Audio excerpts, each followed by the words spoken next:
This one hurts, but I gotta say it's true, he did fall off. Why I think Blac Youngsta fell off really doesn't have to do anything with his career or his music, but simply from the fact that he's from Memphis, Tennessee. Memphis, by far, is one of the places you can go. And I don't care what anybody says, because people from Memphis have told me that specifically. Anybody ever try to take your chain? Nah, when they try to take mine, they gonna die like that. They gonna be like, give me that. Pow, pow, pow. They gonna die just like that. That's how they die. You see me? You look like a rapper now. Yes, sir. Wow. Yeah. Wow. It's almost like a Holy workout crap, when I word. I'll be Oh, afraid I'm gonna Yes. drop it. How about the Earlier this year, 100 bullets were fired into Young Dolph's SUV, and 3 months later, police have pinned Memphis rapper Blac Youngsta for his alleged involvement. Let's read what Black Youngsta said. I love you, baby brother. Rest up. I'm gonna make the world pay. I swear to God, nobody safe. Standing over everybody. Everybody. You need to hear this because this story isn't just about rap drama. It's about a man who seemed to make the wrong move at the worst possible time, then found himself staring at the fallout. We're talking about Blac Youngsta, Sammy Benson, born and raised in South Memphis. He came from almost nothing, fought his way up, made millions, built a label, and had strong support from his city. Then, almost overnight, everything started falling apart. But what makes this story stand out isn't a failed project or declining numbers. This goes far beyond music.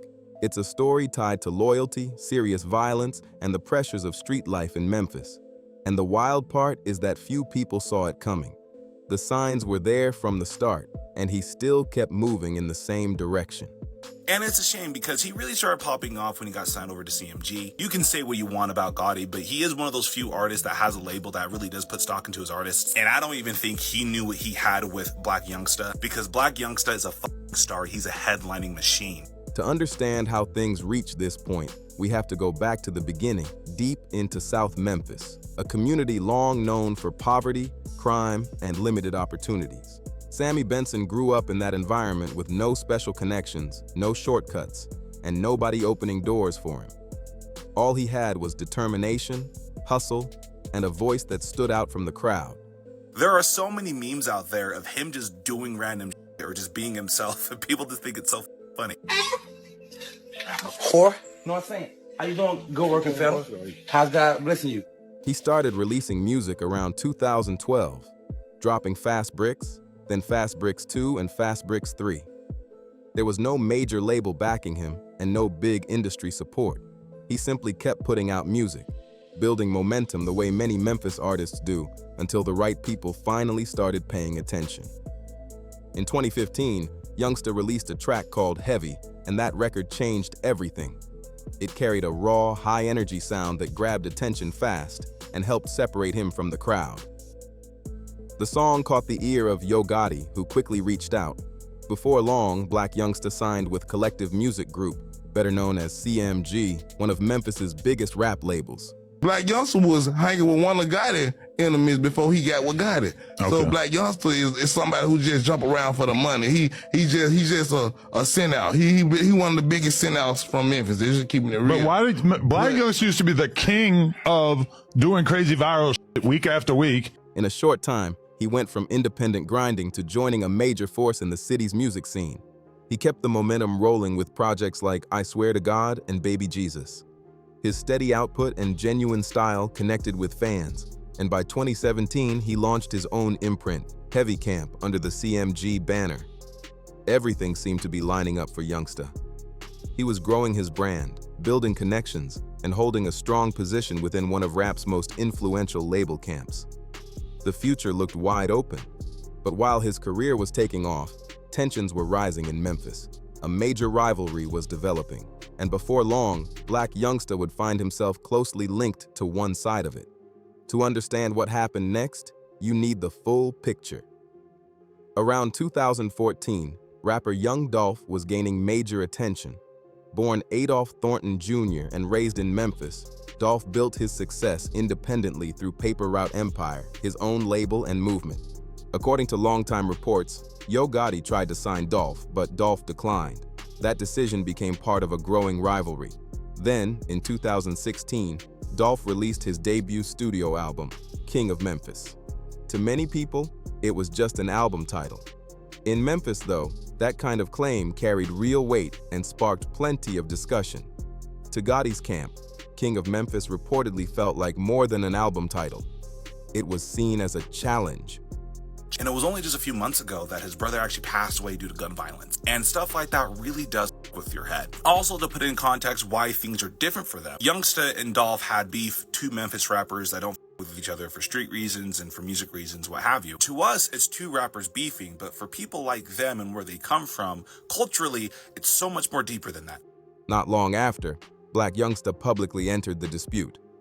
On March 2nd, 2016, Youngsta posted an Instagram video criticizing Young Dolph, questioning his reputation, and even whether he should be considered a true Memphis representative.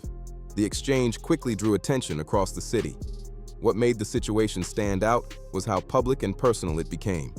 Youngsta later appeared in areas associated with Dolph's neighborhood alongside his crew, recording videos and sending a clear message that the rivalry had moved beyond music.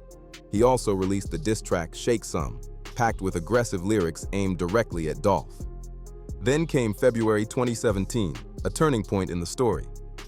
While in Charlotte, North Carolina, for an event tied to a college basketball tournament, Dolph's vehicle was struck by a large number of gunshots. Reports stated that more than 100 rounds were fired. Several months ago in North Carolina, Young Dolph's SUV was shot at 100 times, but he wasn't in it. Witnesses heard the shots here in Hollywood, and nearby security video captured a person running from an SUV. Dolph survived because he was traveling in a bulletproof vehicle, a detail that shocked the hip-hop world and pushed the feud into an even more serious spotlight. Blac Youngsta and two other men were arrested in connection with the 2017 Charlotte shooting. The charges included multiple felony counts related to discharging a weapon into occupied property, along with conspiracy allegations. Authorities have revealed that the van used to shoot up Dolph's bulletproof SUV in February was rented by Youngsta, whose associates later turned themselves over to the Mecklenburg County Sheriff's Office, where they were then charged with 6 counts each of discharging a weapon into occupied property and felony conspiracy. Those were extremely serious accusations that drew nationwide attention. However, the case took a major turn. Prosecutors later dropped the charges, stating there was not enough evidence to place Youngsta in the vehicle involved in the shooting. Youngsta maintained that he was elsewhere at the time, and the case ultimately came to an end without a conviction. Even so, the tension between the camps never seemed to disappear. The incident left a lasting mark, and the rivalry continued to fuel speculation and discussion throughout the rap world. Dolph kept growing his independent brand, while Youngsta remained a key figure within CMG. Though the music exchanges slowed down, many observers felt the conflict was never truly resolved. Then, on November 17, 2021, the story took a tragic turn. Young Dolph arrived at Makita's Cookies in Memphis, a local business he was known to support because of his commitment to giving back to his community. What happened next would send shockwaves through the city and far beyond.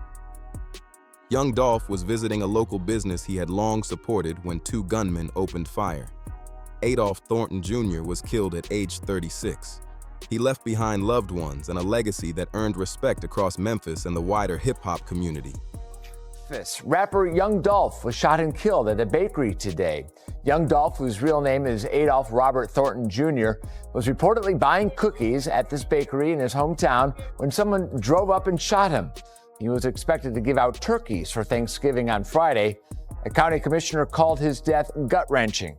News of his death spread fast. Fans, artists, and public figures shared tributes, while Memphis mourned the loss of someone many viewed as a symbol of independence and perseverance. Dolph had built his career on doing things his own way and staying closely connected to his roots. As the city processed the tragedy, attention also turned to others connected to the long-running rivalry. Blac Youngsta stayed quiet at first, which many people noticed. Then, days later, he performed at a concert in Dallas and included Shake Some in the set.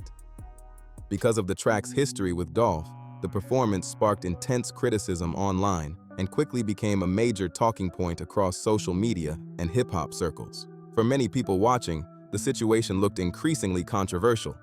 Then Youngsta released a song called I'm Assuming. The music video drew even more attention because it featured him walking through a cemetery and stopping near a gravestone displaying the name Thornton, the same last name as Young Dolph.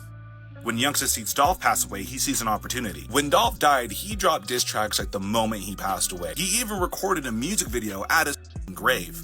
The reaction was immediate and intense. Fans, fellow artists, and commentators across the industry debated the video and what message it was meant to send. Whether intentional or not, many viewers interpreted it as a reference to Dolph, and criticism spread quickly across social media. Youngsta responded on Instagram, saying he came from a tough environment and was not concerned with public opinion. He made it clear that he wasn't interested in changing who he was to satisfy critics. Still, the controversy continued to grow, and many felt the situation was damaging his public image. Soon after, rumors began circulating that Yo Gotti had quietly removed him from CMG. Blogs and social media accounts pushed the story heavily. Gotti later denied those claims publicly, calling the reports false and stating that Youngsta remained part of the team. Youngsta appeared on CMG's Gangsta Art album in 2022, but many people felt something had changed. Even though he was still connected to the label, the momentum around his career seemed different, and public support wasn't as strong as it once was.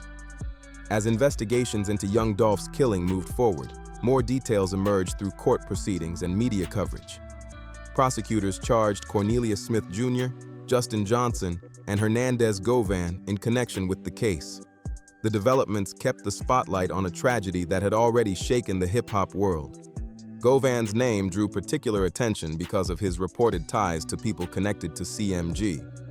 During court proceedings, prosecutors alleged that Govan helped arrange the killing and acted under instructions from Anthony Big Jook Mims, Yo Gotti's brother.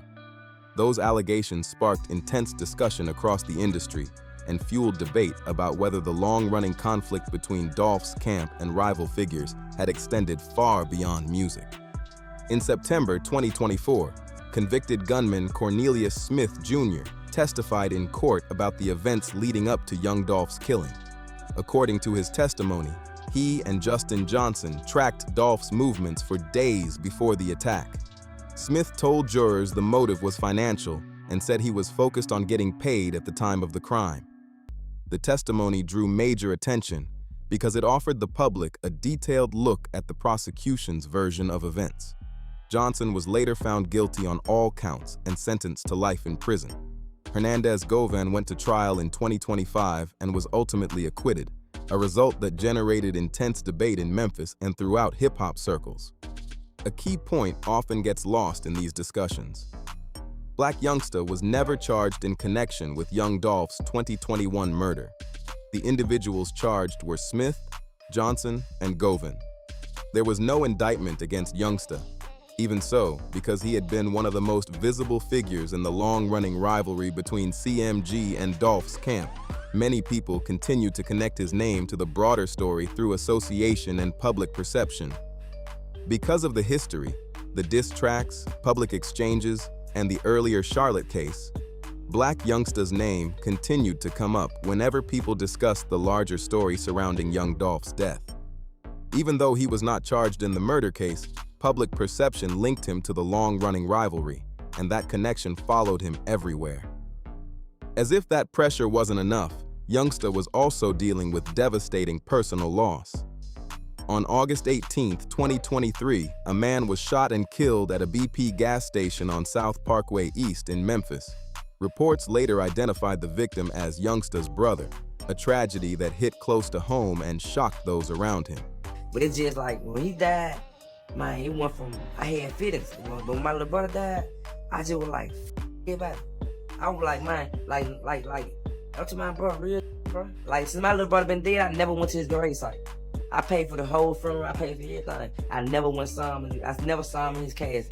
I never saw him I never went to his grave site. I sent him flowers, I make sure it look neat at all times. I never went to it, bro. Because it's just something I gotta get, it's just something I gotta wake up and just one day like, I really do it, you know what I mean? For anyone, losing a sibling is life-changing. For Youngsta, it was another painful chapter in a long history of family loss. Over the years, multiple brothers in his family were reportedly killed in acts of violence. Those kinds of losses leave deep scars, and they became part of the heavy burden he carried while facing growing public scrutiny and controversy. For years, Blac Youngsta was one of the most outspoken figures in the rivalry that later became linked in the public's mind to a tragic loss of life.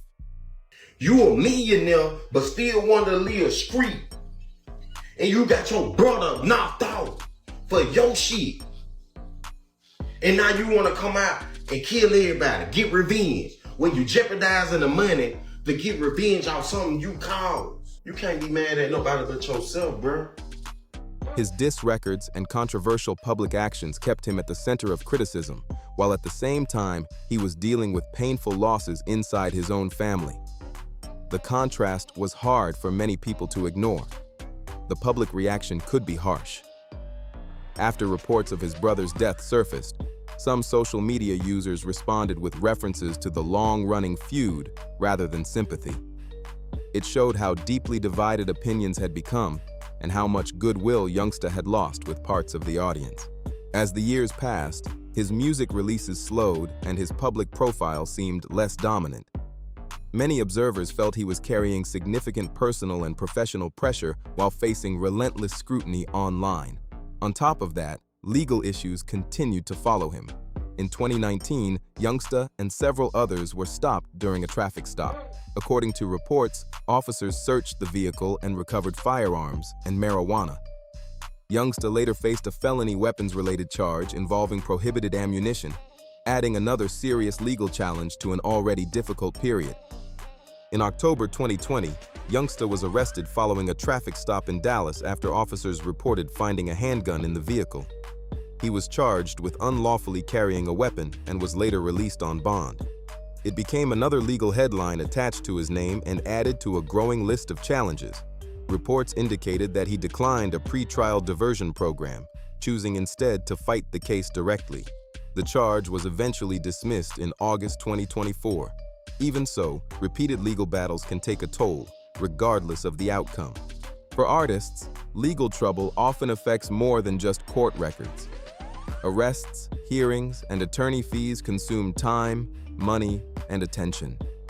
While trying to release music, maintain a business, and stay relevant, they also have to deal with constant scrutiny and negative headlines. Over time, that pressure can influence both career decisions and public perception. Then came a major development. Just days before Hernandez Govan's 2025 trial was scheduled to begin, Blac Youngsta publicly announced that he was no longer with CMG. The news immediately fueled speculation and became one of the most talked about moments of his recent career. Think about the timing for a second. This wasn't some low-key announcement made during a quiet period. Blac Youngsta revealed he was leaving CMG just before a highly watched trial tied to people connected to the Young Dolph case was set to begin. At a moment when Memphis, CMG, and old rivalries were about to return to the spotlight, the move immediately grabbed attention. Many observers saw the decision as significant. Whether the separation had been developing behind the scenes for years or happened more recently remains unclear. What is clear is that the announcement arrived at a moment that fueled plenty of speculation and raised new questions about his future. The internet quickly broke down every angle. People revisited the history between Youngsta and Dolph, the Charlotte case, the years of public tension, and the ongoing court proceedings. While none of those events criminally implicated Youngsta in the murder case, they kept his name tied to a larger story about the environment, relationships, and controversies that had shaped a major chapter in Memphis rap history. For many people, Blac Youngsta's departure from CMG felt bigger than a business move. It looked like the end of an era and a recognition that the environment around him had changed. Not an admission of wrongdoing, but an acknowledgement that certain associations and controversies can carry lasting consequences. One thing the music industry often overlooks is how long memories can be. Fans, especially those with personal ties to a city or culture, tend to remember major moments for years. At his peak, Youngsta built a loyal following because people viewed him as authentic.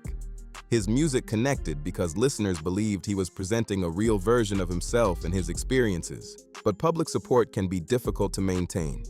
Controversies such as the cemetery video, the performance of Shake Some after Dolph's death, and years of public hostility toward a rival all affected how many fans viewed him. Those moments became part of the story attached to his name and changed the way some people saw his career. Meanwhile, Memphis rap continued to evolve. Key Glock kept expanding his profile, Paper Route Empire remained active, and the independent path Dolph championed continued to grow, influencing a new generation of artists. In the years after Dolph's death, many fans came to view his legacy as stronger than ever. As a result, public opinion shifted, and some of the artists who had been most openly involved in conflicts with him faced increased criticism. For Blac Youngsta, whose disagreements with Dolph were highly visible, that shift had a noticeable impact on how parts of the audience viewed him. In today's music industry, perception matters. New listeners discovering Memphis rap are often introduced to Dolph's influence, the artists connected to his movement, and the legacy he left behind. Meanwhile, Youngsta's name is frequently brought up in discussions about controversy rather than new music. For many observers, that contrast says a lot about how both careers are remembered. Looking at the bigger picture, Youngsta's story also reflects a broader pattern seen throughout hip-hop. During his rise, he often played the role of the outspoken figure willing to take public shots, respond to rivals, and stand at the front of conflicts. That approach brought attention and loyalty within his circle, but it also placed him directly in the spotlight whenever controversy followed. While CMG continued to grow, the label's roster expanded with major success stories. Yo Gotti strengthened the brand, Moneybagg Yo became a top rap star, and artists like ESTG and Glorilla helped turn CMG into a powerhouse. Yet when people discussed the long-running conflict involving Dolph, Blac Youngsta was often the name most closely associated with it. Many observers feel Youngsta took on the most visible role during that period. As controversies piled up and public opinion shifted, he seemed to absorb much of the criticism while the label moved forward in new directions. That perception became a major part of the narrative surrounding his career. Even when charges are dismissed, years of legal issues can leave a lasting impact. They can affect public perception, business opportunities, and the way an artist's career develops. On top of that, leaving CMG meant stepping away from the support system, connections, and promotional power that came with being part of a major label camp. Still, one thing hasn't changed. Sammy Benson is here, and he still has a story to tell. Many artists have faced major setbacks, public criticism, and career obstacles, only to reinvent themselves and find a new direction. Comebacks are possible, but they often require a different approach than what worked during the rise to fame. So, let's close this out the right way. Blac Youngsta's downfall isn't a simple story about money, legal trouble, or bad career decisions. It's a much deeper story about ambition, loyalty, reputation, and the choices that can shape how a person is remembered. He came from almost nothing, fought his way to the top through determination and talent, and eventually became known as much for controversy as for his music. One thing is undeniable. The talent was there, the hustle was real, and the connection to his city helped build his rise. But sometimes the biggest challenges don't come from rivals. They come from the situations, alliances, and decisions that follow you long after the spotlight fades. What do you think? Can Blac Youngsta rebuild his legacy, or has his story already been written? Drop your thoughts in the comments below. If you enjoyed this video, make sure to like, subscribe, and share so you don't miss the next deep dive. Thanks for watching.